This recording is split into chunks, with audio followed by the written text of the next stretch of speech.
दोस्तों, क्या आपने कभी सोचा है कि एक लॉ स्टूडेंट होने का मतलब सिर्फ किताबों में डूबे रहना नहीं होता? ये सफर आपको ऐसे हथियार देता है जो समाज को बदलने की ताकत रखते हैं। जी हाँ, मैं बात कर रहा हूँ उन पावर्स की जो एक लॉ स्टूडेंट के पास होती है।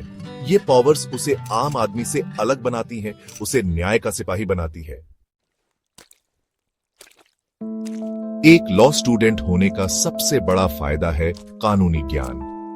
कानून की किताबें, धाराएं, ये सब उनके लिए किसी कहानी की तरह होते हैं। इस ज्ञान से लैस होकर वो दूसरों की मदद कर सकते हैं, उन्हें उनके अधिकारों के बारे में बता सकते हैं। मान लीजिए आपके आस पड़ोस में किसी के साथ अन्याय हो रहा है, कोई उनके हक को छीन रहा है। एक लॉ स्टूडेंट उस समय एक मार्गदर्शक की तरह काम आ सकता है। वो उन्हें बता सकता है कि कानून क्या कहता है, उनके पास क्या क्या विकल्प हैं। हालांकि यहां एक बात ध्यान रखना बेहद जरूरी है।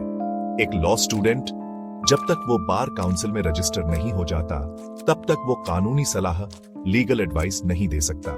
कानूनी सलाह देना एक प्रोफेशनल जिम्मेदारी होती है जो सिर्फ एक वकील ही निभा सकता है। लेकिन हाँ, एक लॉ स्टूडेंट कानून की जानकारी दे सकता है, लोगों को जागरूक कर सकता है, और यकीन मानिए, ये जागरूकता ही असली बदलाव की शुरुआत होती है। किताबों से हटके एक लॉ स्टूडेंट को असली दुनिया का अनुभव इंटर्नशिप से मिलता है। यहां वो कोर्ट रूम की कार्यवाही देखता है, वकीलों को केस लड़ते देखता है, कानून को असल जिंदगी में काम करते देखता है। मान लीजिए एक लॉ स्टूडेंट किसी वरिष्ठ वकील के साथ इंटर्नशिप कर रहा है। वो केस से जुड़े दस्तावेज तैयार करने में मदद करता है, क्लाइंट से बातचीत करता है, यहां तक कि कोर्ट रूम में केस की सुनवाई भी देखता है। इससे न सिर्फ उसका कानूनी ज्ञान बढ़ता है, बल्कि उसे एक वकील की जिम्मेदारियों का भी अंदाजा होता है। वो सीखता है कि कैसे तर्क पेश करना है, कैसे साक्ष्य पेश करने हैं, और कैसे अपने क्लाइंट का पक्ष मजबूती से रखना है।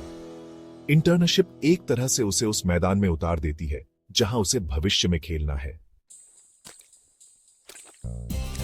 चैप्टर 3। एक लॉ स्टूडेंट होने का मतलब सिर्फ कानून की किताबों तक सीमित नहीं होता। उनके पास वो समझ होती है, वो नजरिया होता है जिससे वो समाज की गलतियों को पहचान सके। और यही वो बात है जो उन्हें आम लोगों से अलग बनाती है। कई लॉ स्टूडेंट्स ऐसे एनजीओज और सामाजिक संगठनों से जुड़ते हैं जो गरीबों, मजलूमों और वंचितों को न्याय दिलाने का काम करते हैं। वो लोगों को उनके अधिकारों के प्रति जागरूक करते हैं, उन्हें कानूनी सहायता दिलाने में मदद करते हैं। कभी कभी तो वो खुद ही आगे बढ़कर लोगों के लिए आवाज उठाते हैं, उनके हक के लिए लड़ते हैं। और यही तो एक सच्चे नागरिक की पहचान होती है। आउटरो। तो देखा दोस्तों, कैसे एक लॉ स्टूडेंट के पास वो ताकत होती है जो उसे दूसरों से अलग बनाती है। ये ताकत सिर्फ किताबों से नहीं आती, बल्कि उस जज्बे से आती है, उस इच्छा से आती है जो उसे समाज के लिए कुछ कर गुजरने के लिए प्रेरित करती है। अगर आप भी एक लॉ स्टूडेंट हैं, तो याद रखिए, आपके पास वो पावर है जो इस दुनिया को बदल सकती है। बस जरूरत है उसे पहचानने की, उसे समझने की, और फिर उसका सही इस्तेमाल करने की।